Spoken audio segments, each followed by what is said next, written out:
Chapter 1476. Gerakan Order of Wind dan Cloud yang tidak menentu menjadi sumber kegelisahan bagi Jiang Chen. Bahkan jika dia ingin menyelesaikan skor segera, diragukan Ordo akan mematuhi niat itu. Mereka rela menggunakan cara curang sebanyak mungkin, dan melakukan beberapa hal yang benar-benar menjijikkan. Lawan seperti ini jauh lebih sulit ditangani daripada Pilvire City yang jengkel. Tempat tinggal penguasa tertinggi di dalam markas Ordo adalah tempat yang misterius dan terselubung. Bahkan 8 raja pelindung tidak diizinkan untuk mendekati tanpa panggilan. Di dalam kediaman, 2 sosok mengapit tuan tertinggi seperti bayang-bayang kembar. Sikap mereka menandakan rasa hormat yang tertinggi kepada pemimpin mereka. Tetua Peng, Tetua Mo, kalian telah lama bersamaku. Tidak perlu formalitas seperti itu, penguasa tertinggi melambaikan tangan dengan acuh tak acuh. Kedua lelaki tua ini adalah ahli yang paling akrab dengan tuannya. Hampir tidak ada orang lain yang tahu bahwa mereka ada sama sekali. Sebenarnya, Peng dan Mo adalah yang paling cakap dari bawahannya, dan yang paling bisa dipercaya, tentu saja. Dia menganggap kedua orang ini jauh lebih tinggi daripada 8 raja pelindung. Raja-raja pelindung sebagian besar adalah orang-orang yang berhasil dikumpulkannya dari berbagai tempat dalam wilayah manusia. Mereka adalah penduduk asli tempat itu. Kedua orang ini, di sisi lain, selalu menjadi pengikutnya. Ketujuh guru, kami membantu kamu atas perintah rumah. Kamu adalah tuan kami dan kami harus mencerminkan hal itu dalam sikap kami terhadap kamu. Kami tidak berani melangkahi batasan kami. Pembicara itu adalah tetua yang sedikit lebih gemuk. Di sampingnya, Tetua Mo adalah pria yang lebih kurus, berkulit lebih gelap yang mengangguk setuju. Dia secara alami tampak tidak suka berbicara banyak. Master ketujuh, di lidah mereka tidak lain adalah penguasa tertinggi Order of Wind dan Cloud.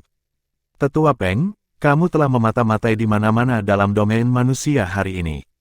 Kamu seharusnya sudah memiliki cukup informasi sekarang, ya. Apakah kamu memiliki petunjuk? Tuan tertinggi memandang ke arah bawahan yang lebih besar. Aku sudah banyak tahu, ya, tetua menanggapi dengan cepat. Secara keseluruhan, wilayah manusia adalah yang terlemah sejak zaman kuno. Namun, kelemahannya dangkal sampai taraf tertentu. Ada sekelompok ahli Empyrean yang tersembunyi di dalam domain manusia, meskipun mereka terbiasa berpura-pura mati melalui hibernasi. Pandangan umum di sini adalah bahwa puncak Kaisar Agung adalah yang terkuat. Kebanyakan pembudidaya percaya bahwa tidak ada ahli Empyrean yang ada dalam domain manusia. Tentu saja, sulit untuk mengatakan bahwa mereka salah. Tidak banyak ahli empiris yang ada sama sekali, dan yang tidak peduli dengan urusan manusia. Bisa dikatakan ada sedikit perbedaan di antara keduanya. Petik 2. Tuan tertinggi mengangguk sedikit. Domain manusia telah jatuh sangat rendah. Bahkan 1/10 dari Vena roh kuno tetap seperti dulu. Adalah bijaksana bagi para ahli Empyrean untuk tidak menunjukkan diri mereka sendiri, karena mereka hanya akan mempercepat kematian mereka jika mereka melakukannya. Petik 2. Haha. Menunggu tidak akan membuat banyak perbedaan dalam nasib mereka yang tak terhindarkan juga. Mereka hanya membodohi diri mereka sendiri. Mereka akan mati cepat atau lambat.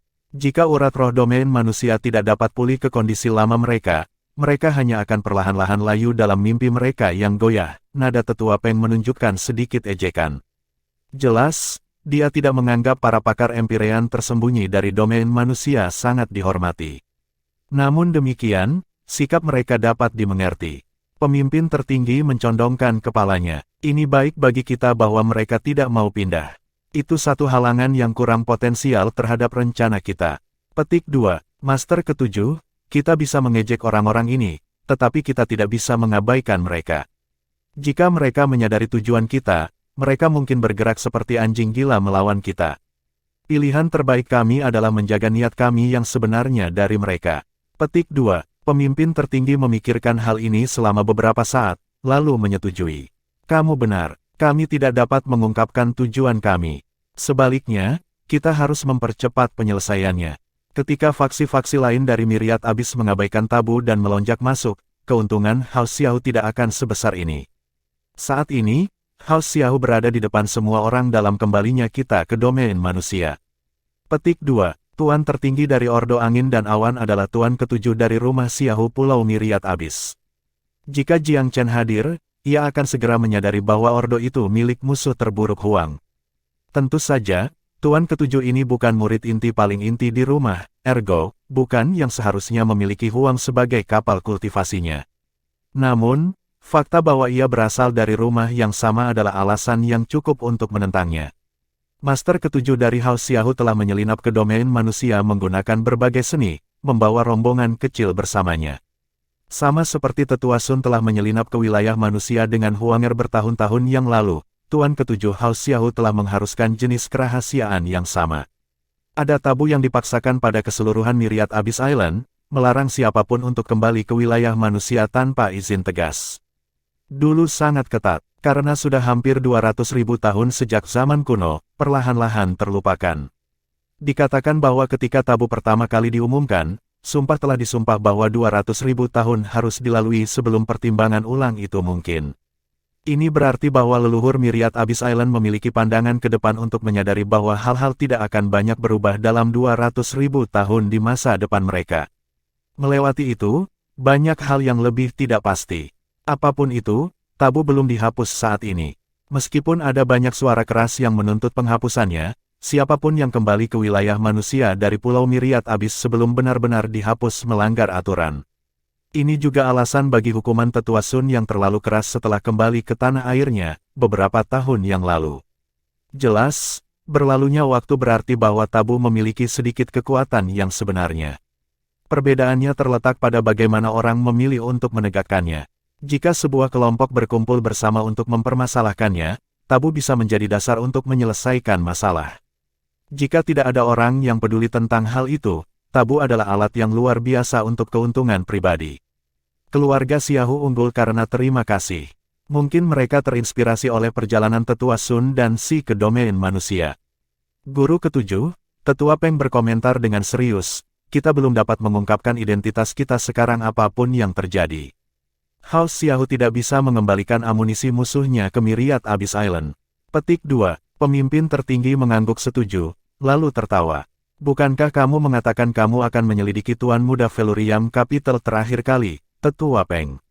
Apakah kamu sudah mendapat hasil? Petik 2, pertanyaan itu membangkitkan hasrat Tetua Peng. Dia bukan anak yang sederhana. Aku pergi keluar dari jalan aku untuk mengumpulkan setiap berita kecil tentang kebangkitan anak ini. Jalannya dari rakyat jelata ke kebesaran akan luar biasa bahkan di rumah. Dia mulai sebagai putra seorang adipati kerajaan duniawi. Siapa yang tahu wawasan luar biasa macam apa yang ia terima untuk menjadi pemimpin domain manusia. Rupanya, dia menyembuhkan racun dari House Xian itu. Petik 2, Tetua menghubungkan eksploitasi Jiang Chen dengan banyak minat. Hehe, dia tentu berani menyentuh wanita pilihan saudara laki-laki ketiga. Aku kira dia tidak akan banyak berguna baginya jika racunnya belum disembuhkan, jadi dia melakukan sesuatu yang bermanfaat dalam hal itu. Tetap saja, setelah menyentuh wanita saudara laki-laki ketiga, hidupnya sama baiknya dengan berakhir. Petik 2, Tetua Peng membelalakkan matanya. Tuan ketujuh, kamu akan bergerak melawan Jiang Chen. Aku bisa membantu kakak ketiga. Tidak ada yang salah dengan itu.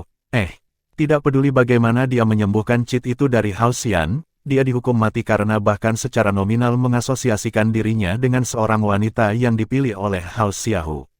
Dia memancarkan semacam sikap acuh tak acuh yang mencerminkan supremasi gaya House Xiahu. Dia cukup cakap, Tetua tersenyum. Pesanan belum mapan, dan kami masih harus menempuh jalan panjang sebelum kami dapat menemukan apa yang kami cari. Sepertinya tidak ada gunanya menggunakan sumber daya untuk menghabiskan waktu dan energi kita untuk memerangi Jiang Chen. Petik 2, tidak pantas, Tetua Mo yang pendiam akhirnya mengajukan satu kata.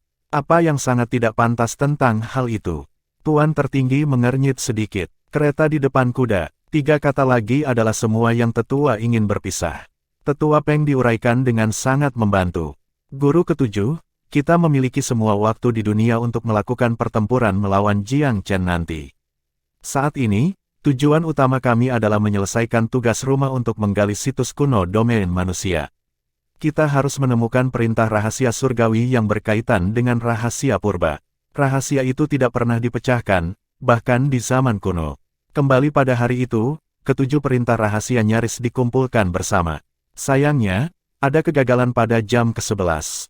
Karena 7 perintah rahasia surgawi tidak pernah dikumpulkan, rahasia purba tidak pernah diungkapkan. Sudah 200.000 tahun, dan benua Divine Abyss akan memasuki periode kekacauan lain. Kita harus memanfaatkan kesempatan ini sebelum badai, dan memanfaatkan sedikit waktu yang tersisa. Petik 2. Tetua Peng memiliki niat terbaik. Dia tahu bahwa rumah Xiaohu adalah keluarga yang sombong. Mereka tidak dapat menerima seorang wanita yang mereka rasa telah dikotori oleh orang lain. Ini adalah alasan oposisi Orde Angin dan Cloud baru-baru ini terhadap Velurium Capital. Satu-satunya alasan untuk itu adalah ketidaksenangan Tuan Ketujuh dengan Jiang Chen, yang mengarah ke keinginan mendalam untuk membuat masalah bagi yang terakhir. Sayangnya, pengamatan rahasia telah mengungkapkan bahwa itu bukan tugas yang mudah untuk berurusan dengan Jiang Chen. Kembali ke ranah rahasia Agar World, Master Ketujuh dan kedua tetua telah disembunyikan selama seluruh rangkaian acara. Metode mereka menyembunyikan diri mereka sangat pintar sehingga baik Vermilion Bird maupun Raja Iblis Surgawi tidak memperhatikan mereka. Bukan berarti kedua makhluk purba itu berada di puncak kekuatannya, untuk sepenuhnya adil. Pemisahan keduanya dari dunia luar telah sangat melemahkan mereka. Chapter 1477. Di puncak mereka, Raja Iblis Celestial dan burung Vermilion akan dengan mudah menemukan kelompok itu dari Pulau Myriad Abyss. Bagaimanapun, yang pertama berada di puncak rantai makanan selama era kuno. Tuan Ketujuh dari keluarga Xiaohu dan dua pengikutnya hanyalah keturunan dari orang-orang kuno. Tidak pasti persis berapa banyak kemampuan nenek moyang mereka yang telah diwarisi setelah 200.000 tahun. Keheningan Tuan Ketujuh membuat kedua tetua merasa bahwa mereka mungkin berbicara terlalu keras. Guru Ketujuh, Tetua Peng menyarankan, tidak ada konflik antara pencarian kami untuk perintah rahasia surgawi dan perjuangan kami melawan Jiang Chen. Ditambah lagi, bocah itu sepertinya sangat menikmati kekayaan. Mungkin kita akan dapat menggunakannya untuk menemukan pesanan. Petik 2. Dia, Tuan tertinggi mencibir dengan cemoohan. Seorang anak biasa hanya akan memiliki begitu banyak kekayaan baginya. Dia hanya beruntung karena domain manusia di sekitarnya sangat buruk. Di Myriad Abyss Island, ada jenius yang tak terhitung jumlahnya seperti dia. Petik 2. Jauh di lubuk hati, Master Ketujuh mempertahankan keangkuhan dan kebanggaan House Xiaohu. Dia membenci dan membenci Jiang Chen, tetapi tidak punya cara untuk memakannya dalam satu gigitan. Tetua Mo menggelengkan kepalanya, tidak puas dengan penilaian tuan muda itu. Jiang Chen tidak bisa diremehkan. Ini adalah pendapatnya tentang masalah ini. Guru Ketujuh, Tetua Peng menimpali, kamu pasti tidak bisa meremehkan anak itu. Jika tidak, Order of Wind and Cloud mungkin memakan kerugian besar darinya di masa depan. Petik 2. Oi, bukankah kalian berdua melebih-lebihkan kemampuannya? Pemimpin tertinggi itu 120% tidak yakin. Tidak semuanya. Aku sudah mengumpulkan banyak informasi tentang dia. Perbuatannya dalam wilayah manusia benar-benar mengguncang bumi. Semua orang di dunia luar percaya bahwa dia mampu melakukan semua ini karena dia telah mendapat dukungan dari Myriad Abyss Island. Kebenaran dari masalah ini adalah bahwa satu-satunya orang yang terkait dengannya berasal dari House Yan, Tetua Sun dan gadis Huang itu. Kami tahu berapa harga House Yan, dan tidak ada pil yang disempurnakan Jiang Chen yang bisa berasal dari mereka.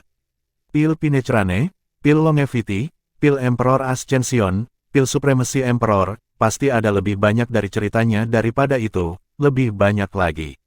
Nada bicara Tetua Peng bijaksana dan penuh makna. Tetua Mo mengangguk juga, pil-pil ini memang sangat tinggi. Pil Empyrean abadi di Myriad Abyss Island akan menemui masalah dengan mereka. Petik 2. Jarang tetua yang berbibir tebal mengucapkan kalimat yang begitu panjang. Tuan tertinggi tumbuh bijaksana. Bahwa anak Jiang Chen memiliki keberuntungan yang konyol, desahnya pelan. Aku ingin tahu dari mana dia mendapatkan pil itu, Tetua Peng, bagaimana menurutmu? Petik 2. Tetua Peng tidak memiliki jawaban atas teka-teki itu. Dia tidak bisa memahaminya sama sekali, pil yang luar biasa seperti itu akan meledak bahkan di Pulau Myriad Abyss. Bagaimana mereka bisa keluar dari wilayah manusia? Terutama yang dalam keadaan menyesal. Apakah ada hal seperti berkomunikasi dengan para dewa? Apakah seseorang benar-benar dipanggil? Apakah Jiang Chen memukul balik di kerajaan timur memberinya perlindungan yang tak terlihat? Sentimen seperti itu tampaknya tidak masuk akal dan tidak masuk akal, Tetua Peng tidak mempercayainya sendiri. Tetapi jika tidak, bagaimana resep pil dijelaskan sebaliknya? Apakah anak kecil yang jauh mampu menghasilkan begitu banyak resep ajaib sendirian? Itu bahkan lebih tidak masuk akal. Aku menduga dia benar-benar menerima bimbingan dari beberapa senior atau lainnya pada usia muda. Mungkin dia mengembara ke alam rahasia semacam itu, dan mendapatkan resep dari sana. Petik 2. Tetua tidak cukup percaya dengan hipotesisnya sendiri. Itu adalah peregangan besar untuk menetapkan ketidakmungkinan untuk gelar ini. Jika dia mendapat resep dari dunia rahasia, bagaimana dia bisa memperbaiki pil yang sebenarnya? Dia hanya seorang anak kecil. Aku pikir hanya seorang raja pil abadi yang bisa dengan sempurna mengelola teknik yang dibutuhkan untuk mereka, bukan? Bahkan kaisar pil pun akan mengalami kesulitan. Petik 2. Itu sebabnya kami katakan dia penuh rahasia. Dahulu di Lembah Gaharu, keberuntungannya bersinar lagi, kan? Dia menerima warisan dari Sekte Primosang. Kekayaannya tidak mengenal batas. Petik 2. Tuan dan pelayan memiliki banyak keluhan. Perjalanan mereka dari Pulau Myriad Abyss ke wilayah manusia sangat lancar. Karena itu, mereka mengharapkan kemudahan yang sama untuk eksploitasi mereka setelah tiba. Tapi sekarang, Jiang Chen dan Velurium Capital adalah hambatan besar di jalan mereka, mencegah mereka melakukan apa yang mereka inginkan di tanah baru ini. Mereka datang hanya untuk mencari rahasia kuno, dengan perintah rahasia surgawi di bagian atas daftar mereka. Selain tujuan akhir ini, mereka juga memiliki delusi keagungan lainnya. Ada sekte manusia yang tak terhitung jumlahnya kuat di zaman kuno. Setiap sekte yang kuat memiliki rangkaian harta, buku-buku tebal, dan sumber daya sendiri. Para desertir yang melarikan diri ke Pulau Myriad Abyss telah membawa banyak sumber daya dan harta bersama, tetapi apa yang berhasil mereka bawa tentu jauh dari segalanya. Masih banyak yang tersisa dalam domain manusia.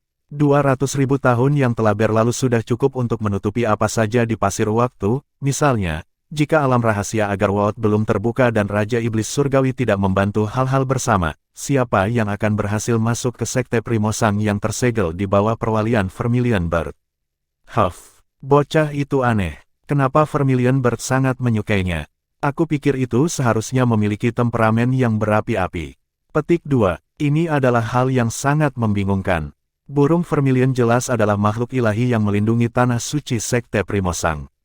Penyusup lainnya akan diserang dengan ganas, termasuk tamu-tamu yang tidak disukai dari Pulau Myriad Abyss ini. Banyak pembudidaya manusia telah dibunuh di cakar burung, pada kenyataannya. Namun, anak Jiang Chen ini tampaknya memiliki semacam sihir yang memungkinkannya untuk hidup berdampingan secara harmonis dengan entitas yang tidak masuk akal seperti burung Vermilion. Mereka berbicara dan tertawa seolah-olah mereka adalah keluarga yang sudah lama hilang. Keadaan urusan yang tidak bisa dipahami sangat mengganggu guru ketujuh dan membuatnya agak cemburu. Dia berasal dari Myriad Abyss Island. Bukankah dia seharusnya jauh lebih mulia daripada beberapa tempat terpencil seperti Jiang Chen? Dia layak mendapatkan perawatan seperti itu lebih banyak lagi. Sayangnya, hal-hal tidak selalu berubah seperti yang diinginkan semua orang. Tidak nyaman bahkan menunjukkan diri mereka di hadapan burung. Bukan karena mereka takut akan hal itu, tetapi mengungkapkan diri mereka akan bodoh. Memikirkan kembali hal ini masih membuat Master Ketujuh agak tidak puas.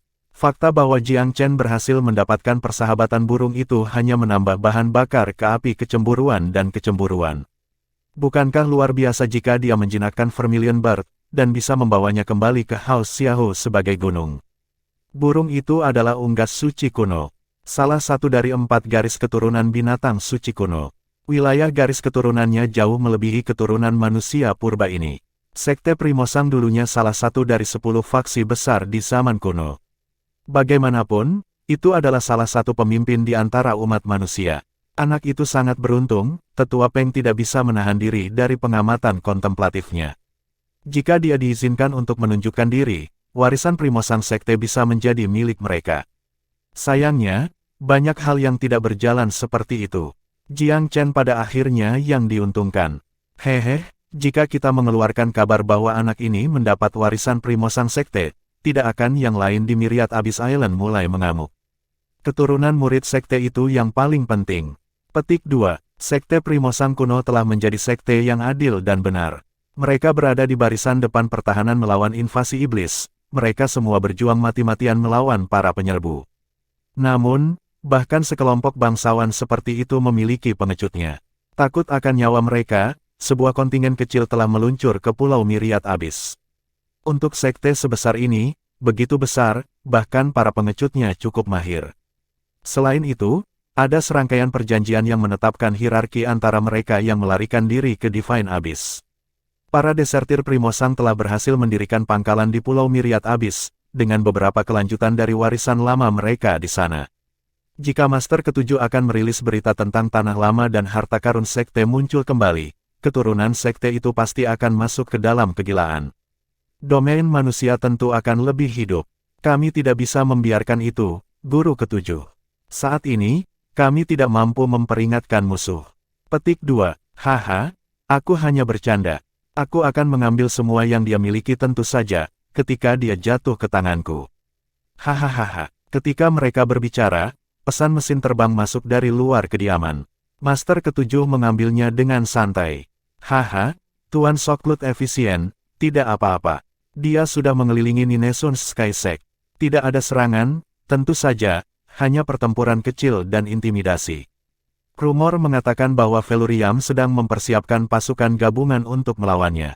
Petik 2. Master Ketujuh tertawa terbahak-bahak ketika dia datang ke bagian ini. Mungkin anak itu mengira aku akan berada di sana secara pribadi. Apakah dia ingin mengambil kemenangan yang menentukan atas aku? Tawanya sangat dibesar-besarkan, seolah-olah dia sangat senang dengan tipu dayanya.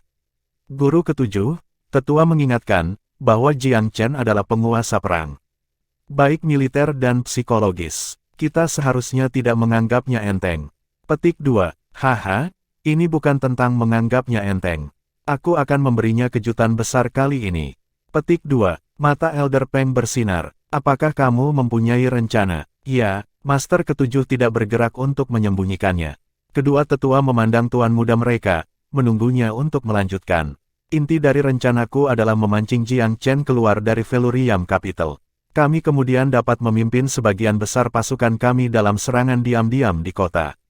Aku mendengar bahwa Feluriam Capital dibangun oleh Raja Feluriam kuno. Dia adalah salah satu dari 3 pemimpin umat manusia saat itu.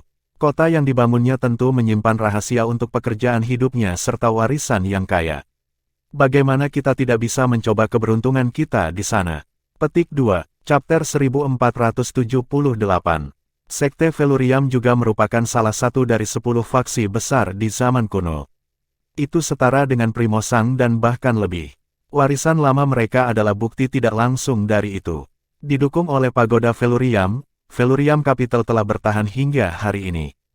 Karena itu tidak mewarisi sebagian besar aspek lain dari sekte Feluriam kuno, Feluriam Capital bukanlah penerus yang nyata. Ini benar dalam persepsi dan fakta publik. Namun, ada hubungan yang tak terbantahkan antara keduanya. Bagaimanapun, pagoda itu berada di tanah ibu kota. Kota mempertahankan hak kepemilikan ke kompleks sebagai bukti tambahan. Serang Feluriam Capital, otot wajah Elder Peng menegang. Guru Ketujuh, apakah kamu berencana untuk memutuskan hubungan dengan Jiang Chen sepenuhnya? Sifat konservatif kedua tetua tidak memungkinkan mereka untuk mendukung tindakan tersebut. Sayangnya, mereka telah dicuci otak untuk mengikuti kata Master Ketujuh sebagai hukum. Ini terlepas dari kebijaksanaan konvensional yang memberitahu mereka tentang kebodohan memasuki konflik ini sekarang, setelah semua, domain manusia secara terbuka mendukung kepemimpinan Jiang Chen. Tidak ada penyangga pengampunan antara serangan terhadap kota dan opini publik. Sejujurnya, Tetua Peng tidak mendukung tindakan seperti itu sejak awal. Sayangnya, Master Ketujuh tidak bisa terombang-ambing. Pikiran pemuda mereka berubah, mereka tidak bisa secara aktif menyuarakan oposisi mereka pada saat ini. Tetua Peng, menurut kamu apa peluang aku untuk menyerang di Feluriam Capital?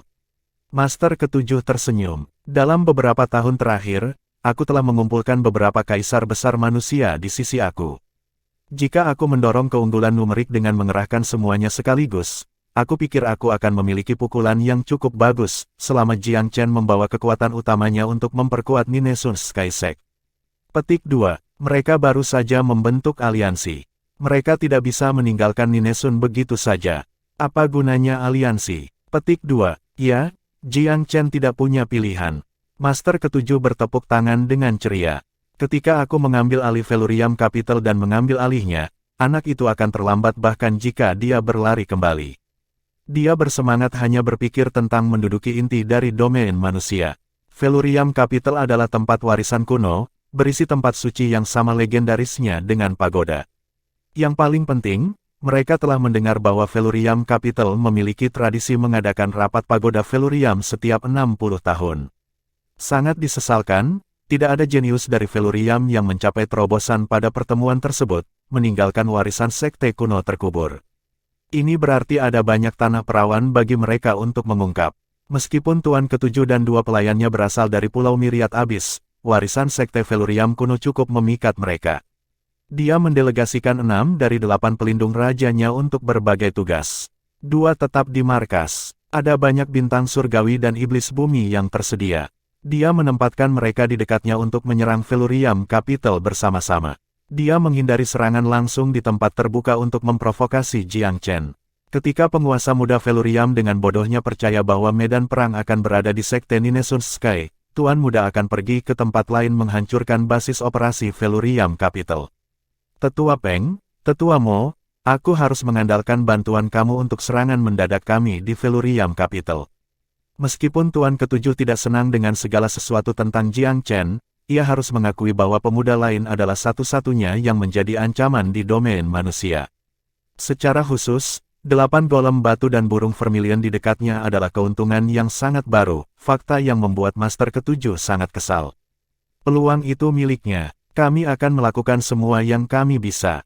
Jika Felurium tidak memiliki golem batu dan burung vermilion, kaisar-kaisar besar yang terkurung di sana tidak akan bernilai banyak. Kita bisa mengalahkan mereka dengan mudah. Petik 2. Namun adalah kata laknat bagi sebagian besar rencana di dunia. Itu cenderung diikuti oleh masalah yang sulit. Namun bagaimana? Keluar dengan itu, Master Ketujuh tidak bisa menahan desakan. Namun, tidak ada yang bisa sepenuhnya memahami pagoda Felurium sejak dahulu kala. Mungkin itu benar-benar sedang menunggu seseorang yang ditakdirkan. Mungkin tidak bijaksana untuk secara kasar memaksa masuk, Tetua Peng bersikap jujur. Ini akan menjadi kejahatan jika kerusakan menimpa Tuan Ketujuh dalam proses. Kami keturunan nenek moyang lebih unggul dari babi asli ini 10 kali lipat. Dengan bakat kita, bagaimana mungkin kita tidak menjadi yang ditakdirkan? Petik 2. Nada Master Ketujuh penuh keyakinan. Seolah-olah dia adalah semacam penguasa yang ditakdirkan, turun pada domain manusia. Kedua tetua itu tutup mulut di hadapan tekad tuannya. Dia mungkin marah jika mereka menentangnya lebih jauh. Orde angin dan awan dikerahkan sekali lagi. Setiap anggota berpangkat tinggi yang masih berada di dalam markas muncul dalam 10 tarikan napas perintah. Mereka semua ingin tahu masalah penting apa yang harus diumumkan oleh penguasa tertinggi kali ini. Teman-temanku, saatnya bagi kita untuk menguji kemampuan kita. Tuan tertinggi berbicara, ada kesempatan di depan kita, yang bisa memperkaya kamu semua jika kita memanfaatkannya. Aku jamin setelah sorti ini, kamu akan lulus ujian kesetiaan. Pil Wind of Order and Order akan dihapus dari tubuh kamu setelah selesai. Mulai sekarang, kamu akan dianggap sebagai bawahan aku yang paling terpercaya. Petik 2. Penghapusan Pil Exaltation mengumpulkan minat semua orang. Mata pelindung Raja Skorklut bergerak ketika dia mendengar apa yang dikatakan penguasa tertinggi. Dia agak penasaran apa yang ada dalam benak pemimpin saat ini. Aku akan memberimu setengah hari untuk bersiap. Sore ini, kita akan berangkat pada waktu yang ditentukan. Ada pertempuran yang sulit di depan kita. Persiapkan dirimu baik secara fisik dan mental. Petik 2. Ya Tuhan, apa yang kita? Ya, Yang Mulia, kemana kita akan pergi? Ada banyak pertanyaan di antara kerumunan untuk pergi berkeliling. Orang-orang ingin tahu lebih banyak. Tuan tertinggi tersenyum. Dia ingin membuat bawahannya menebak. Aku akan memberitahumu ketika kita hampir sampai. Kali ini, aku yang memimpin biaya secara pribadi. Selain kalian semua, aku telah meminta 2 ahli Empyrean untuk menemani kami. Petik 2. Yang disebut para pakar yang menyertainya adalah Tetua Mo dan Peng, tentu saja. Mereka adalah letnan terbaiknya, dan mutlak diperlukan dalam serangannya pada Felurium. Anggota Ordo biasa bergumam di antara mereka sendiri ketika mereka mendengar pengumuman tentang pelayan mereka yang terlalu cakap. Seperti yang diharapkan dari penguasa tertinggi. 2 ahli empati mendukung mereka. Tidak mungkin mereka gagal kali ini, apapun yang mereka lakukan. Devorklut, Skorklut, atas perintah aku perintahkan kamu untuk memimpin pasukan kita dalam ekspedisi hari ini. Petik 2. Kedua Raja Pelindung berdiri satu demi satu. Pasukan Ordo diam-diam berangkat tepat setelah tengah hari. Karena target mereka hari ini adalah Felurium Capital, Master Ketujuh berulang kali menginstruksikan pasukannya untuk berhati-hati menyembunyikan diri di jalan. Skorklut adalah pelopor ekspedisi. Dia dan Devorklut naik ke garis depan grup bersama dengan beberapa bintang surgawi. Sangat jelas bahwa kesetiaan yang terakhir diletakkan secara ketat dengan penguasa tertinggi Ordo. Tuan tertinggi sedang agak misterius saat ini. Misi kami mungkin sangat penting, kata Devorklut. Skorklut terdiam. Dia juga ingin tahu di mana Tuan tertinggi bermaksud untuk menyerang kali ini juga. Yang lain, Raja-Raja Pelindung yang lebih mampu telah dikirim pada misi lain. Dia dan Devorklut adalah dua Raja Pelindung yang biasanya diberi tugas paling sedikit. Anehnya, mereka dipilih untuk berpartisipasi dalam operasi rahasia ini. Rute itu tampak agak tanpa arah, tetapi telusur yang lebih hati-hati mengungkapkan kesimpulan yang mengerikan. Apakah penguasa tertinggi akan menyerang Felurium Capital? Pelindung King Skorklut menganggap detailnya sedikit lebih. Meskipun mereka terus-menerus mengambil jalan memutar, tujuan ekspedisi tidak salah lagi. Itu pasti Felurium Capital yang mereka tuju. Pikiran yang menakjubkan membuat Raja Pelindung sangat cemas. Tidak, dimanapun kecuali Felurium Capital. Skorklut benar-benar tertekan. Aku harus memikirkan cara untuk memberitahu kota agar mereka dapat bersiap di muka. Semakin dia memikirkannya, semakin banyak hal menjadi jelas. Alasan Raja-Raja Pelindung lainnya telah dikirim adalah untuk menarik perhatian Jiang Chen. Lebih khusus lagi, penguasa tertinggi bermaksud agar semua orang berpikir bahwa Ordo mengincar Ninesun's Sky Sect dalam serangan bersama. Tujuan sebenarnya adalah Felurium Capital. Pelindung King Skorklut khawatir tentang metode Tuan tertinggi. Tindakannya yang terampil dan pintar pada dasarnya sempurna. Adalah kebohongan untuk mengatakan bahwa Skorklut tidak tegang tentang pergantian peristiwa ini. Felurium Capital adalah suci baginya. Dia tidak akan membiarkan orang lain menginjaknya, termasuk Order of Wind and Cloud. Pelindung Raja Devorklut tampaknya memperhatikan gejolak emosinya. Daoi Skorklut, apa yang kamu pikirkan? Skorklut pulih sendiri. Tidak ada, dia tersenyum masam. Aku hanya memikirkan hal-hal dalam Ordo. Aku kehilangan jejak sejenak. Petik 2. Oh, apa yang kamu pikirkan, rekan Taoisme? Bisakah kamu berbagi? Pelindung Raja Devorklut menunjukkan kecenderungan untuk mengejar segalanya sampai akhir. Pikiran kosong tidak layak dibicarakan, balas Skorklut dengan dingin. Devorklut terkekeh. Daoi Skorklut, banyak orang di Ordo mengatakan bahwa kamu dingin dan menyendiri. Menurut mereka, kamu tidak merasa seperti milik kamu. Tapi aku pikir penguasa tertinggi menempatkan banyak harapan pada kamu. Jelas, misi ini adalah potongan di atas yang lain. Petik 2. Skorklut tidak punya waktu atau kecenderungan untuk berselisih dengannya. Dia berniat mencari tahu cara mengirim pesan ke Felurium Capital sebagai gantinya. Transmisi melalui kesadaran. Itu tidak sulit, tetapi Raja tertinggi lebih dari cukup perhatian untuk segera menyadarinya. Jika itu terjadi, identitas penyamarannya akan dilakukan. Chapter 1479. Skorklut tidak tertarik pada upaya Devorklut untuk membujuk informasi darinya. Ini sedikit menekan yang terakhir. Bahkan, seluruh Orde peka tentang identitas mantan Raja Pelindung. Ada beberapa rumor internal tentang itu, tetapi tidak ada yang bisa mengatakan apapun dengan pasti. Satu-satunya sentimen yang berlaku adalah bahwa Raja Pelindung ini memang sangat misterius. Devorklut agak kesal. Rekannya tidak menghormatinya. Mereka berdua adalah Raja Pelindung, bukan? Mereka sama dalam status dan posisi. Skorklut seharusnya jauh lebih sopan daripada jauh. Daoi Skorklut, kamu memiliki banyak hal dalam pikiran kamu. Menurut kamu kemana junjungan tertinggi membawa kita? Tidak sepenuhnya puas, Devorklut mencoba sekali lagi. Pikiran penguasa tertinggi berada di luar pengetahuan kita. Aku juga tidak yakin. Mendengarkan perintahnya sudah cukup baik. Skorklut akhirnya menjawab dengan kalimat yang agak panjang. Devorklut mendesah pelan. Tuan tertinggi memang tidak bisa dibaca. Aku ingin tahu apakah penguasa tertinggi berbicara benar dalam janjinya tentang peluang Empyrean. Petik 2. Skorklut tersenyum, tetapi tidak mengangkat pembicaraan. Perintah lain datang dari belakang saat mereka berjalan maju.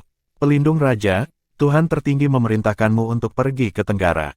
Devorklut berkedip. Tenggara lagi. Ini, kita menuju ke Nada dan ekspresinya membeku. Sasarannya hampir segera jelas begitu dia memikirkannya. Daois Skorklut, kita akan pergi ke Felurium Capital, iya. Felurium Capital adalah satu-satunya kota besar di Tenggara. Apapun yang dikatakan penguasa tertinggi, jawab Skorklut dengan dingin. Devorklut menarik napas dalam-dalam, secerca ketajaman muncul di matanya. Akhirnya, dia mengangguk. Ya, seperti yang diperintahkan Tuan Tertinggi. Dia sebenarnya mengamati Skorklut selama ini. Yang terakhir telah mempertahankan ketenangan tanpa gangguan sepanjang. Meskipun Devorklut sedikit marah, dia juga menemukan alasan yang cukup untuk menghormati pria itu. Tenang, Raja Pelindung lain adalah tingkat pertama. Setiap Raja Pelindung memiliki kepribadiannya sendiri, tetapi kebanyakan impulsif dan membunyikan klakson mereka sendiri lebih dari pelindung Raja Skorklut.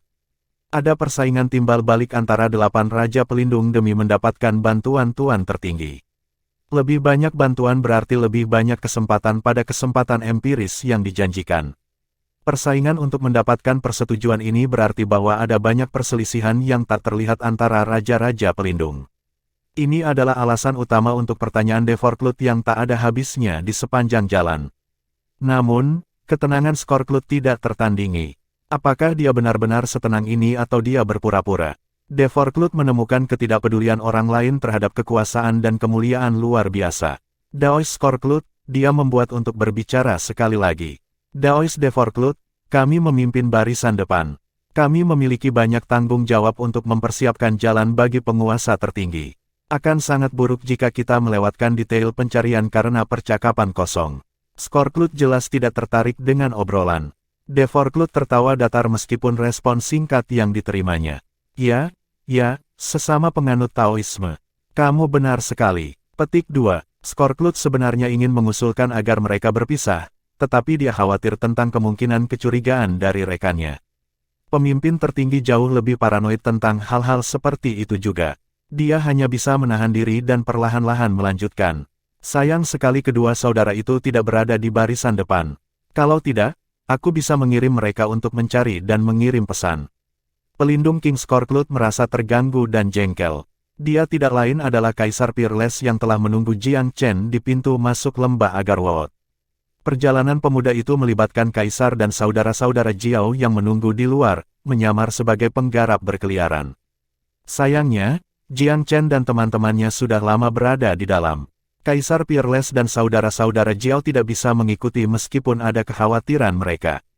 Sementara mereka menunggu kedatangannya, ada bau aneh di dekat pintu masuk gaharu yang membuat semua orang menunggu di sana untuk tidur.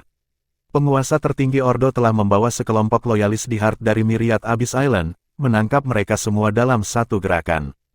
Karena Kaisar Peerless pernah menjadi korban racun 7 emosi Sekte Dewa Bulan, Jiang Chen telah memberikan Kaisar Agung sedikit esensi darahnya sendiri jalan kembali ketika sebagai bagian dari penawar racun. Darah pemuda itu memiliki atribut antitoksin dari garis keturunan jangkrik emasnya, memungkinkan Kaisar Peerless tetap sadar terlepas dari racun itu. Awalnya, ada kesempatan bagi Kaisar Besar untuk melarikan diri. Namun, sebelum dia melakukannya, dia memperhatikan kekuatan absurd dari penculiknya. Bahkan jika dia mengambil kesempatan itu, dia akan memiliki paling banyak keberhasilan 20%. Selain itu, karena Jiao bersaudara telah diambil, ia merasa lebih bijaksana untuk berpura-pura diracun. Untungnya, belum ada penyelidikan langsung terhadap identitas mereka sebelum dan selama perjalanan mereka kembali ke markas Order of the Wind dan Cloud. Sementara semua orang masih tak sadarkan diri, Kaisar Peerless telah cukup menentukan untuk menghancurkan penampilan wajahnya sepenuhnya, menghancurkan identitas sebelumnya. Karena dia telah memperhalus darah kunpeng yang diberikan Jiang Chen padanya, kemampuannya mengenai garis keturunan itu secara bertahap semakin menguat. Ini memberinya prasyarat yang diperlukan untuk menyembunyikan gaya bela diri sebelumnya dan membuat identitasnya tidak terdeteksi.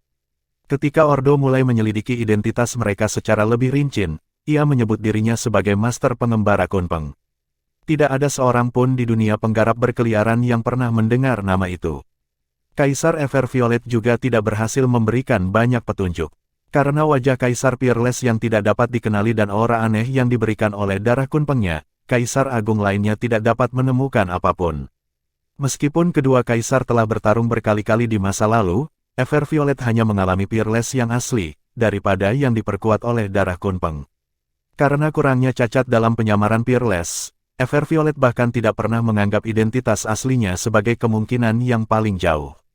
Menggunakan identitas barunya sebagai master pengembara Kunpeng, Peerless telah memanfaatkan garis keturunan dan kekuatan bela dirinya untuk menjadi salah satu dari 8 Raja Pelindung.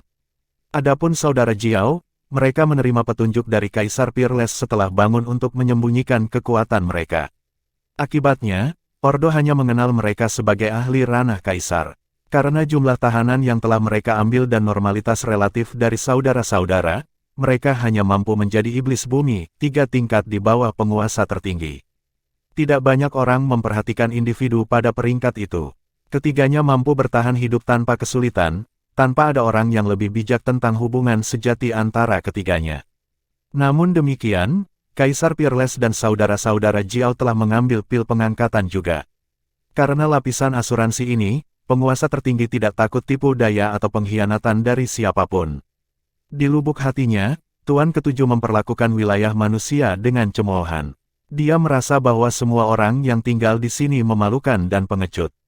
Ada tongkat pil pengangkatan dan wortel dari peluang Empyrean, bukan?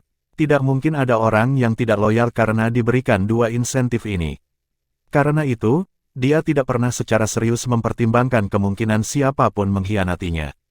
Satu-satunya alasan dia berhati-hati saat ini adalah karena betapa pentingnya serangan terhadap Felurium. Setelah menyadari konspirasi penguasa tertinggi, Peerless sangat cemas. Meskipun mereka sangat jauh dari Felurium Capital saat ini, Jiang Chen tidak akan kembali ke kota tepat waktu setelah ditarik ke wilayah Ninesuns. Selain itu, melakukan hal itu membawa kemungkinan disergap dalam dirinya sendiri. Tidak, aku harus memikirkan cara untuk menyampaikan pesan ke kota. Mereka butuh waktu untuk bersiap. Sejak pertemuan pertama Jiang Chen, Kaisar Peerless telah menjalin persahabatan yang mendalam dengan pemuda itu. Felurium Capital adalah tempat dia merasa berada, ditambah lagi, pasangan daunnya Nyonya Yun masih di kota. Dia punya lebih dari cukup alasan untuk melindunginya dengan hidupnya, baik profesional maupun pribadi.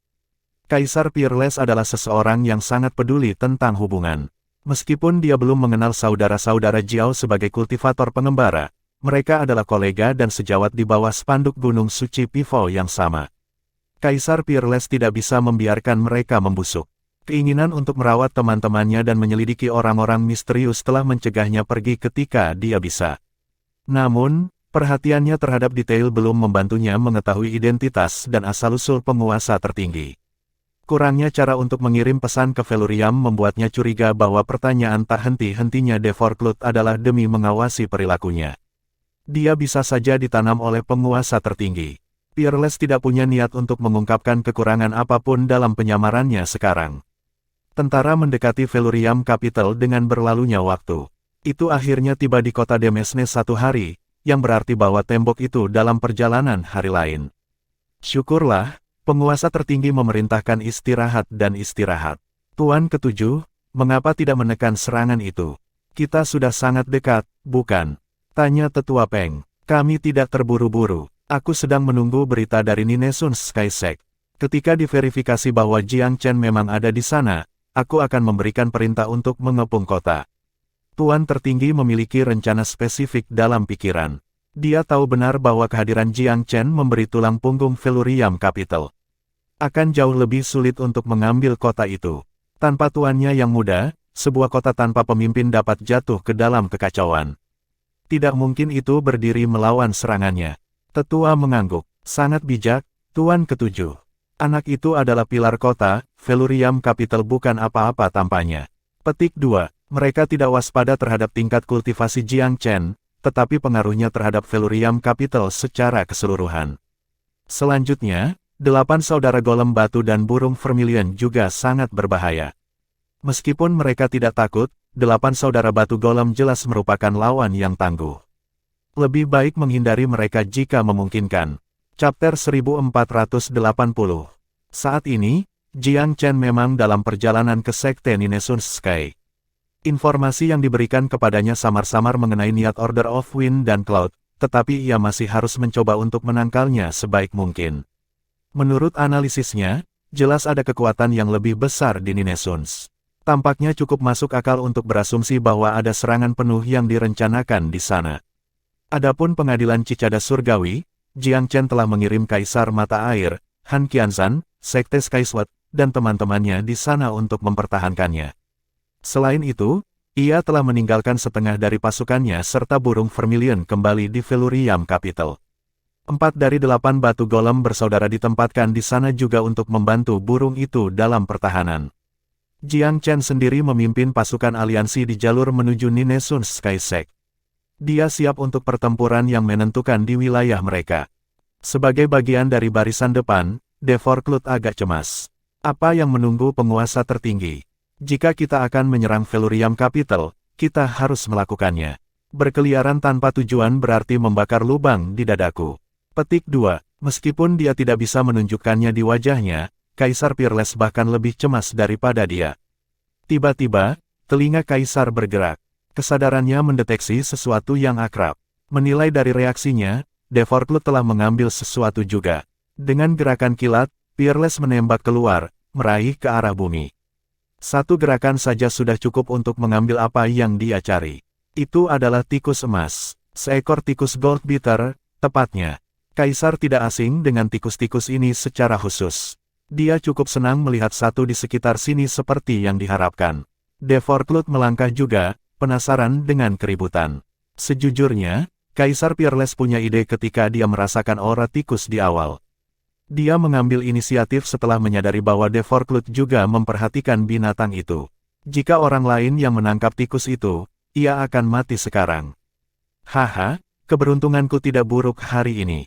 Aku menangkap makhluk roh. Kaisar Peerless melambai tikus dengan acuh tak acuh sebelum meletakkannya di lengan bajunya. Devor Klut tertawa. Sungguh binatang buas, berlari ke pemandangan kita seperti itu. Apa yang kamu rencanakan dengan itu? Petik 2. Melakukan dengan itu. Kaisar Peerless bermain bodoh. Maksud kamu apa? Aku agak bosan di wilayah tengah tidak terbatas. Makhluk roh harus sedikit meningkatkan hidupku. Daois Devor Klut, kamu tidak berencana untuk memperebutkannya dengan aku, bukan? Nada suara Kaisar setengah bercanda. Devor Klut secara lisan mundur ke sudut. Ah, tidak, kamu yang duluan, dia tersenyum malu. Bagaimana aku bisa mengambil hadiah dari kamu? Namun, kami berada di wilayah Velurium sekarang.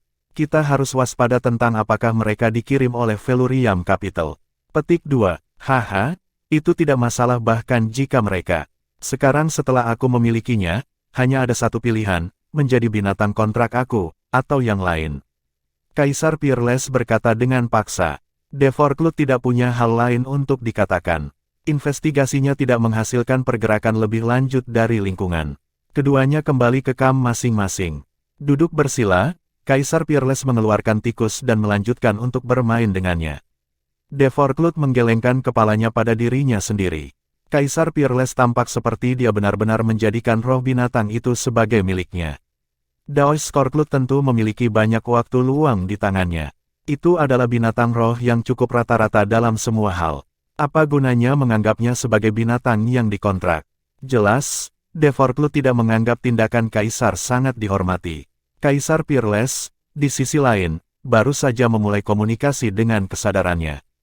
Tikus kecil, aku tahu kamu adalah tikus Gold Beater. Pemimpin kamu adalah emas tua. Ingat dengan hati-hati bahwa aku adalah Mo Shuang, saudara lelaki muda Tuan Jiang Chen saat ini. Penguasa tertinggi dari Order of Wind and Cloud sedang bersiap untuk menyerang Velurium Capital.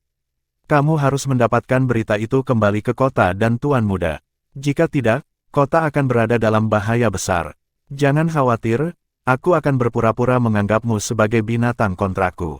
Jika kamu memiliki teman di dekat kamu, segera beritahu mereka dan kemudian kembali kepada aku. Mereka akan curiga ada sesuatu yang terjadi jika kamu pergi begitu saja. Petik 2. Kaisar Peerless sangat memperhatikan detail. Dia tahu bahwa jika dia membiarkan tikus itu pergi sekarang, Devor Klut pasti akan memberitahu orang lain tentang perilakunya yang tidak teratur. Maka akan ada perhatian dan kecurigaan yang tidak perlu pada dirinya. Sebagai salah satu tikus yang ditunjuk untuk tugas kepanduan, tikus ini khususnya cukup pintar dan tajam. Itu segera menyatakan bahwa sebenarnya ada teman di dekatnya. Kaisar Peerless tetap tenang. Dia diam-diam membiarkan tikus itu pergi ketika Devor Klut tidak memperhatikan. Setiap detik sangat berharga sekarang. Perbedaan kecil dalam waktu berpotensi berarti perbedaan antara hidup dan mati.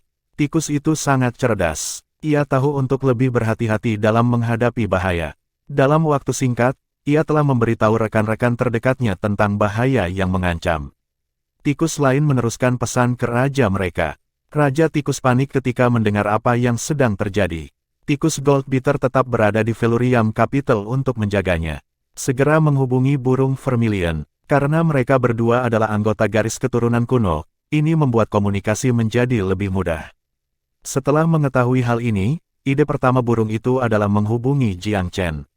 Karena Velurium Capital sangat jauh dari Ninesun Skysec, kemampuan pengiriman pesan jarak jauh diperlukan untuk mengirim pesan secepat mungkin. Kemampuan semacam ini sangat sulit digunakan dan dikendalikan.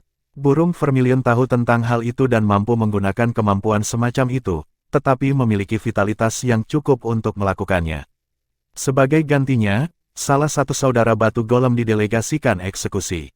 Jauh di Sekte Ninesun Sky, Jiang Chen masih bersusah payah meneliti rencana pertempuran dengan Orde Angin dan Awan. Di dekatnya, kesadaran Big Stone berkedut. Ekspresinya bergerak dengan pikiran di benaknya. Juru selamat, semuanya tidak baik. Apa yang tidak? Jiang Chen mengangkat alis. Aku baru saja menerima pesan Third Stone. Dia mengatakan tikus Goldbeater telah menemukan Kaisar Peerless. Kaisar mengatakan kepada mereka kekuatan utama Ordo sudah berada di Velurium. Mereka dapat menyerang kapan saja. Ninesuns dan Cicada Court keduanya adalah trik. Ordo menginginkan Velurium Capital nyata. Petik 2. Kata-kata Big Stone terdengar di telinga Jiang Chen seperti petir. Dia tertegun dan terpana. Butuh beberapa saat baginya untuk memulihkan diri. Ada lagi? Tanya pemuda itu. Tidak, itu saja. Big Stone cukup jujur. Kaisar Peerless. Jiang Chen bergumam pada dirinya sendiri. Kakakmu menghilang selama 4 tahun, jadi dia berada di Orde Angin dan Awan selama waktu ini. Dia secara implisit mempercayai bahwa kedua Kaisar Peerless dan Pivot terlalu beruntung untuk meninggal begitu saja. Dia sangat senang mendengar berita tentang mantan, meskipun itu cepat disertai dengan keraguan. Mengapa Kaisar Peerless melakukan kontak sekarang, dari semua waktu yang mungkin? Namun, dia dengan cepat mendorongnya keluar dari pikiran. Berita itu tidak mungkin salah. Tikus Goldbeater tidak asing dengan Kaisar. Tidak mungkin aura palsu akan membodohi mereka. Mengingat bahwa tikus-tikus itu menemukan pria itu dapat dipercaya, Kaisar Peerless mungkin adalah yang sebenarnya. Pesan itu kemungkinan besar karena ketidaknyamanan yang berkepanjangan. Itu adalah Kaisar Peerless tercepat yang bisa mengeluarkan pesan. Jiang Chen tiba-tiba berdiri pada kesimpulan ini, matanya dipenuhi dengan tekad. Kakakmu, tidak masalah mengapa kamu mengirimiku pesan sekarang. Kamu tidak akan berbohong kepada aku. Sepertinya aku telah meremehkan Ordo. Aku pikir itu semacam penyesatan yang sederhana, tetapi tipuannya berlapis ganda. Tujuan sebenarnya adalah ibu kota Velurium aku, ya. Jiang Chen menarik napas tajam ketika dia sampai pada titik ini. Dia harus mengakui bahwa penguasa tertinggi sangat cerdik. Siasat lebih rumit dari yang mungkin diharapkan, yang berarti sulit untuk bertahan. Siapa yang akan berpikir bahwa Velurium adalah tujuan sebenarnya? Jiang Chen tentu saja tidak mengharapkan nafsu makan yang begitu rakus. Tentara Ordo berada di perbatasan kita, siap untuk menyerang kapan saja. Jika aku kembali ke cara kami datang dengan kecepatan tercepat, perjalanan masih akan memakan waktu 1 atau 2 hari. Yang lebih memprihatinkan, aku mungkin akan langsung menuju penyergapan. Jika pesanan cukup pintar, mereka akan menyiapkan penyergapan berbahan bakar ahli pada rute aku kembali. Kembali seperti ini hanya akan membuat aku tidak siap. Petik 2. Sekarang setelah Jiang Chen mengetahui tentang konspirasi Ordo, ia harus membaca dengan teliti apa rencana masa depan musuh juga. Dia sendiri takut dengan kemungkinan itu. Jika hal-hal berjalan seperti saat ini, tidak akan kembali jatuh tepat ke dalam perangkap lawannya. Tidak, aku tidak bisa memimpin pasukan kembali tanpa memperingatkan mata-mata Ordo. Itu akan sepele bagi mereka untuk meletakkan penyergapan kalau begitu. Petik 2. Jiang Chen tahu bahwa kecepatan dan waktu adalah masalah jika dia ingin memimpin pasukan aliansi kembali. Masalah terbesar dari semua adalah potensi penyergapan menunggu mereka. Setelah banyak pertimbangan, ia memutuskan untuk mengirim pasukan ke Ninesun Skysec. Tidak ada alasan bagi mereka untuk menunda. Dia akan berpisah dari kelompok dengan 4 saudara batu golem, meterai ruang waktu memungkinkannya untuk segera kembali. Hanya segel ruang waktu yang bisa mengirimnya kembali ke kota dalam sekejap. Karena batu golem bersaudara itu tidak manusiawi, mereka dapat memisahkan tubuh dan kesadaran mereka dengan metode rahasia dan karenanya dibawa. Pagoda Velurium tidak mengizinkan masuk secara ilegal, tetapi golem batu mati tidak dilarang. Kembali di lembah Agarwood, Jiang Chen telah mempelajari metode rahasia yang diperlukan di tempat suci Sekte Primosang. Itu cukup layak baginya untuk memanfaatkannya sekarang. Ada efek minimal jika durasi pemisahan pendek.